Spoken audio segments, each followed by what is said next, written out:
Identity എന്ന ചിത്രത്തിൻ്റെ second day Kerala box office collection റിപ്പോർട്ടാണ് എന്നൊരു വീഡിയോ ഭാഗത്ത്. വീഡിയോയിലേക്ക് വരുമ്പോൾ വീഡിയോ ലൈക്ക് ചെയ്യുക, ചാനൽ സബ്സ്ക്രൈബ് ചെയ്യുക.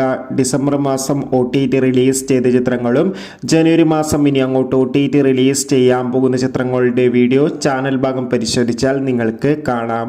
ടൊവിനോ തോമസ്, തൃഷ, വിനയ് റായ് എന്നൊക്കെ പ്രധാന കഥാപാത്രങ്ങളായ ചിത്രമായിരുന്നു ഐഡന്റിറ്റി. ചിത്രത്തിന് മികച്ചൊരു പോസിറ്റീവ് റെസ്പോൺസ് തന്നെയായിരുന്നു ആദ്യ ദിവസം ലഭിച്ചിട്ടുണ്ടായിരുന്നത്.